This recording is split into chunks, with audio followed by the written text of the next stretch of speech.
তো student welcome back to SK Gurukul. আজি আমি এডভান্স মেথছৰ সমতলীয় জ্যামিতিৰ এটা উপপাদ্য, এটা ইম্পৰ্টেণ্ট উপপাদ্য যিটো এক্সামত আহি থাকে আৰু ছাত্ৰ ছাত্ৰীসকলে অকণমান এইটো ডিফিকাল্ট পায় কৰোঁতে। তো যিসকলে মানে অকণমান প্ৰব্লেম পোৱা কৰোঁতে যিটো তুলনীয় উপপাদ্য আছে, তো চিন্তা কৰিব নালাগে। ভিডিঅ'টো চোৱাৰ পিছত তোমালোকৰ এইটো একেবাৰে ইজি হৈ যাব। গতিকে চোৱাচোন বাৰু কি আছে তুলনীয় উপপাদ্যটো, যে কোনো বৃত্তৰ অন্তৰ্লিখিত চতুৰ্ভুজ এটাৰ কৰ্ণৰডালে গঠন কৰা আয়তক্ষেত্ৰৰ কালি ইয়াৰ প্ৰতিযোৰ বিপৰীত বাহুৰে গঠিত আয়তক্ষেত্ৰৰ কালিৰ সমষ্টিৰ সমান। মানে কি কৈছে, ধৰি লওক এইটো এটা বৃত্ত হয়, অন্তৰ্লিখিত চতুৰ্ভুজ মানে চক্ৰীয় চতুৰ্ভুজৰ কথা কৈছে। ধৰি লওক আমি এটা চতুৰ্ভুজ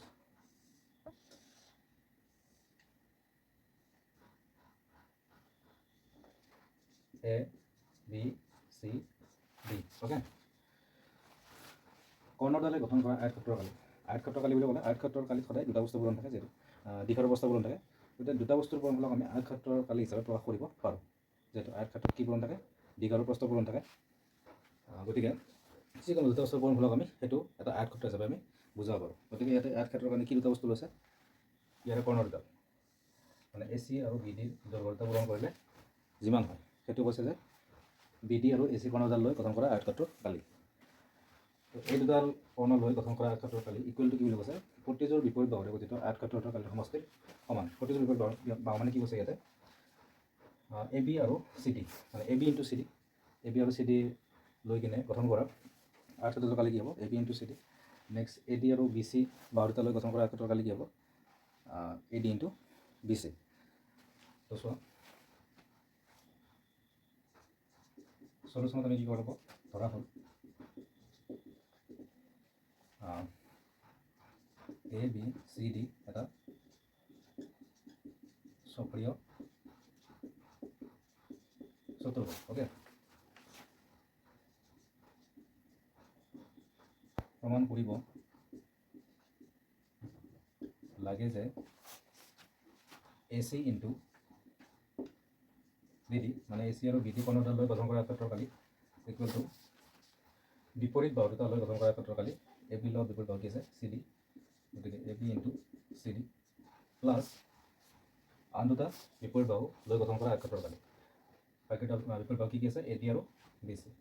তো AD ইনটু BC। তো আমি এইটো দেখাব লাগে। তো এইটো হ'ল তুলনীয় উপপাদ্য। প্ৰমাণটোৰ কাৰণে আমাক কি লাগিব, এটা অংকন লাগিব চিম্পল। আমি ACৰ ওপৰত এটা বিন্দু ই ল'ম। ই এটা এনেকুৱা বিন্দু যাতে আমি ডি সংযোগ কৰিম। তো চোৱা অংকনত আহিব এইটো AC কৰ্ণৰ ওপৰত ই এটা বিন্দু এনেভাৱে লোৱা হ'ল যাতে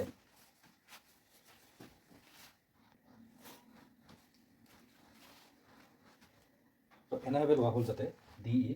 যাতে এই দুটা এংগল ইকুৱেল হয়, যাতে এংগল ADE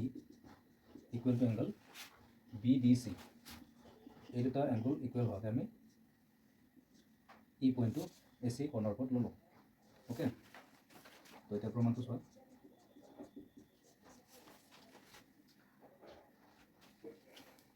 আমি প্ৰথম ল'ম, তো চোৱা এতিয়া আমাৰ তাত কি আছে, যে angle ADE equal to angle BDC। এইটো আমাৰ তাত আছে বিকজ আমি এইটো মানে কনচিডাৰ কৰিছোঁ এইটো। এতিয়া চোৱা এই এংগলটো যদি আমি কি কৰোঁ, অৰ্থাৎ এংগল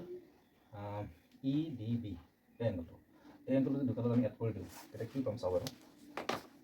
দুফালে আমি angle EDB ADE plus angle EDB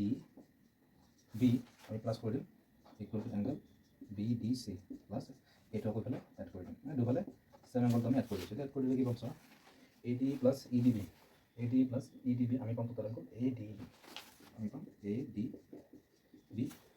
আৰু BDC প্লাছ EDB, মানে এই দুটা এংগল এই দুটা এংগল যেতিয়া প্লাছ কৰিব এই অভাৰঅল এংগলটো পাই যাম, আমি পাম EDC, আমি পাম not plus equal to EDC। আমি এইটো পাই গ'লোঁ, অ'কে। এইটো নাম্বাৰ 1।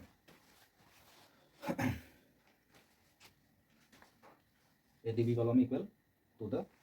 EDC. Now,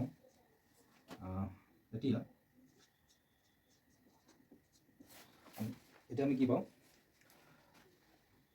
চ' আমি দুটা ট্ৰাইংগল ল'ব লাগিব এতিয়া এটা ল'ম আমি ADB ট্ৰাইংগল ADB আৰু ট্ৰাইংগল EDC ট্ৰাইংগল EDCৰ পৰা আমি কি পাওঁ চ' এই দুটা ট্ৰাইংগলত আমি অলৰেডি পালোঁ যে ADB ইয়াৰ এইটো ট্ৰাইংগলৰ এংগল হয় আৰু EDC এংগলটো এইটো ট্ৰাইংগলৰ এংগল হয় অ'কে এই দুটা ট্ৰাইংগলত আমি এংগলটো অলৰেডি ইকুৱেল পাইছোঁ ক'ৰ পৰা পাইছোঁ ফ্ৰম ষ্টেপ 1 EDC ক'ৰ পৰা পাইছোঁ আমি 1ৰ পৰা এইটো ট্ৰাইংগল আমি ইকুৱেল পাইছোঁ অ'কে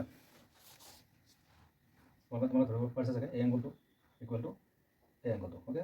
মানে দুটা ট্ৰাইংগল আমি অলপ ভিজুৱেলি ছেপাৰেট কৰি চাব লাগিব এতিয়া ছেপাৰেট দেখা নাই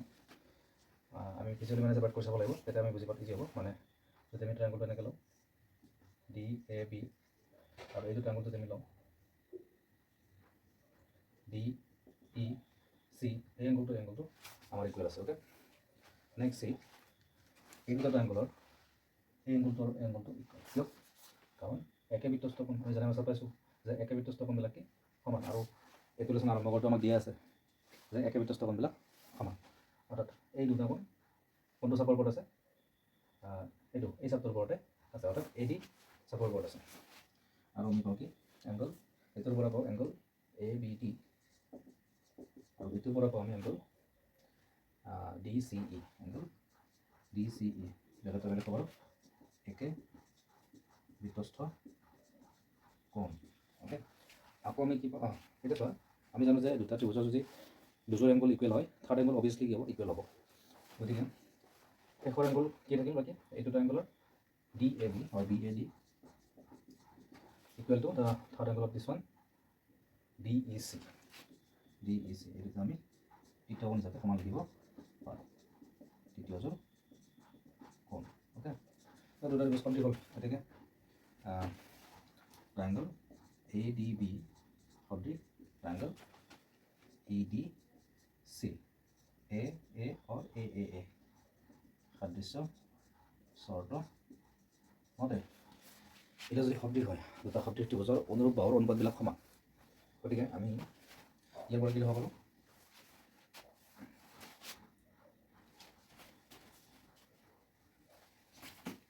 গতিকে আমি লিখিব পাৰোঁ যদি আমি BD লওঁ ইয়াত আমি BD AB ল'ম পাৰোঁ মানে ইয়াতে কি আছে AB আৰু CD আছে ন গতিকে আমি AB আৰু CD সহজ পাৰিম আমি ফাৰ্ষ্ট AB ল'ম AB ল'লে যদি মই এইটোৰ পৰা AB বাহুটো লওঁ এইটোৰ কোণ পৰিব এইটো কোণটো পাব সেইটো কেনেকৈ গম পাম চোৱা এই এংগলটোৰ ইকুৱেল কোণটো আছে মানে এইটো এংগলৰ ইকুৱেল কোণটো আছে এইটো হৈছে ন তো ইয়াৰ কোণটো AB লৈছোঁ আমি গতিকে ইয়াৰ কোণটো কি হ'ব CE or EC আহিব নেক্সট বাহু কি আহিব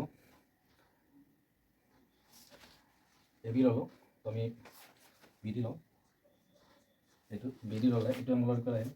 মানে এইটো এংগলৰ ফ্ৰণ্টৰটো আহিল এইটো এংগলৰ ইকুৱেল কোণটো হ'ব এইটো হ'ব ন ইয়াৰ ফ্ৰণ্টত কি আছে DC আছে নেক্সট লাষ্ট চাইড কি থাকে AB ল'লোঁ BD ল'লোঁ AD থাকি AD যদি লওঁ মই এইটোৰ পৰা এইটো কোণটো আহিব অনুৰূপ বাহু কোণটো হ'ব AD ইয়াত AD ল'লে মই এইটো ফ্ৰণ্টত ল'লোঁ এইটো এংগলৰ ফ্ৰণ্টত ল'লোঁ এইটো এংগলৰ ফ্ৰণ্টত মানে এইটো এংগলৰ ইকুৱেল এইটো এংগল এই এংগলৰ ফ্ৰণ্টত কি আছে DE আছে ঠিক আছে তো এইটো আহিব ইয়াৰে আমি এইটো বাদ দিম কিয় বাদ দিম কাৰণ আমাক লগা বাহু কি AB আৰু CD ন এই দুটা যদি লওঁ আমি ক্ৰছ মাল্টিপ্লাই কৰিলে AB ইনটু CD আহি যাব অট'মেটিকেলি অ'কে এইটো DC নালিখি আমি CD লিখিব পাৰোঁ কাৰণ তাতে CD লিখা গৈছে ইয়াতে তো ইয়াৰ পৰা আমি কি পাওঁ এই দুটা লৈ AB into CD equal to আমি পাওঁ CE into BD it is step 2 okay step 1 আমি এইটো পাইছিলোঁ এইটো হৈ গ'ল নেক্সট আমি আকৌ দুটা ত্ৰিভুজ ল'ম কোন দুটা ত্ৰিভুজ ল'ম চোৱা তোমালোকে এবাৰ এই ত্ৰিভুজটো ল'ম আৰু আমি এই ত্ৰিভুজটো ল'ম তাৰ কাৰণে ল'ম নিশ্চয় এতিয়া অলপ আহি গৈছে তোমালোকৰ তাৰ কাৰণে ল'ম আমি চোৱা AB ইনটু CDৰ কাৰণে আমি এই দুটা লৈছিলোঁ পাই গ'লোঁ AB CD এইবাৰ AD আৰু BCৰ কাৰণে ল'ম AD ইনটু BCৰ কাৰণে তো AD আছে নে ত্ৰিভুজত আছে BC আছে ত্ৰিভুজত কৰিব নাই BC নাই ত্ৰিভুজত সেইটো চালে এতিয়া আপোনালোকৰ কনফিউজনটো ক্লিয়াৰ হৈ যাব এই ত্ৰিভুজটো এটা BC আছে গতিকে আমি BC লগতে বস্তুটো ল'ব লাগিব দেই আকৌ ট্ৰায়াংগল কি কৰিব ADE আৰু ট্ৰায়াংগল BDC ট্ৰায়াংগল BDC পৰা আমি কি পাম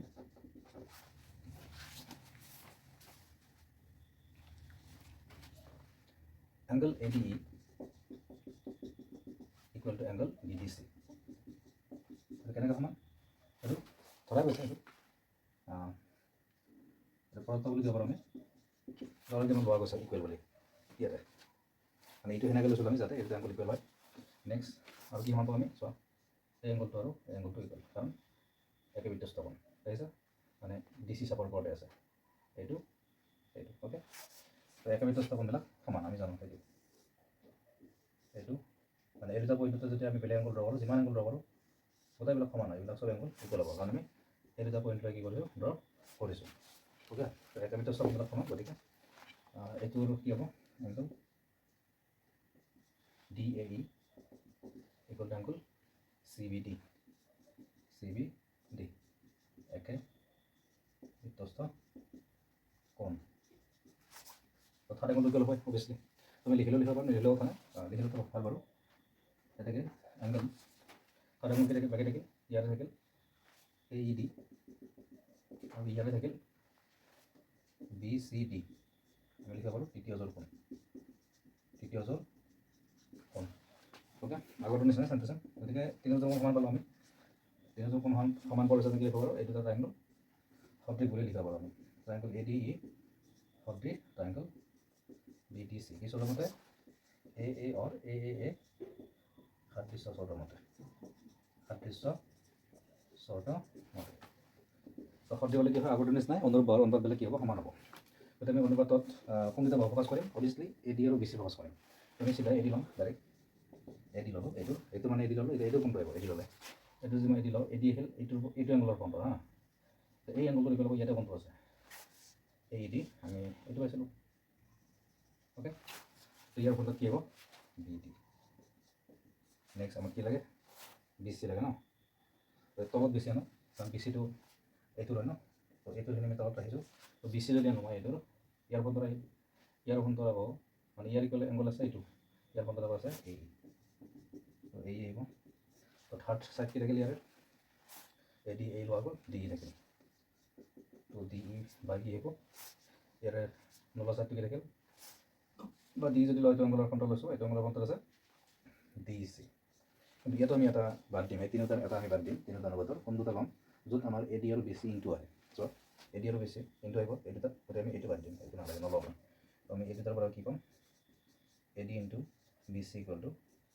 BD ইনটু A ওকে তো এইটো নাম্বাৰ দিম আমি 3 হৈ গ'ল আমাৰ অলমষ্ট কমপ্লিট চলিউশ্যনটো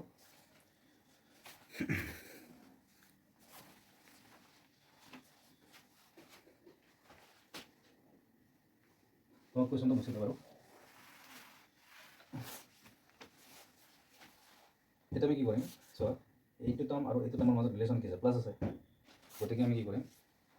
2 নম্বৰ ষ্টেপটো আৰু 3 নম্বৰ ষ্টেপটো প্লাছ কৰিম এতিয়া 2 + 3 আমি কি পাম দুটা ইকুৱেশ্যন প্লাছ কৰিলে লেফ্টৰ লগত লেফ্ট ছাইড প্লাছ হ'ব তো লেফ্টত কি আছে এইটো AB into CD plus AD into BC equal to তাহলে কি আছে রাইট সাইডে CE into BD plus BD into AE okay তো এইটো আমাৰ এই টাৰ্মটো আহি গ'ল অলমষ্ট মিনছ 100% আহি গ'ল এইটো আমি এইটো টাৰ্ম বনাব লাগে ৰাইট সাইডটো মানে এইটো টাৰ্ম বনাব লাগে কৰি আছে তো BD কমন যায় তো BD আমি কমন ল'ব পাৰোঁ ল'লে থাকিল CE থাকিল প্লাছ এটাকে থাকিল AE এতিয়া আমি যদি ফিগাৰত চাওঁ CE plus AE কি পাবো আমি AC পাই গ'ল हो गया फिनिश्ड तो AB into CD plus AD into BC আমি কিমান পালো সেইটো পাই গ'ল তো প্ৰুফ ওকে আশা কৰোঁ তোমালোকে বুজি পাইছা প্ৰমাণটো মানে সাধাৰণতে টান পায় ষ্টুডেণ্টবিলাকে কিন্তু ভালকৈ যদি আমি ভিজুৱেলাইজ কৰি চাওঁ ডায়াগ্ৰামটো তেতিয়া বেছি টান নহয় যদি কিবা কনফিউজন আছে মই আকৌ বুজাই দিম বাৰু ভিডিঅ'ত কমেণ্টত জনাই দিলে হ'ল।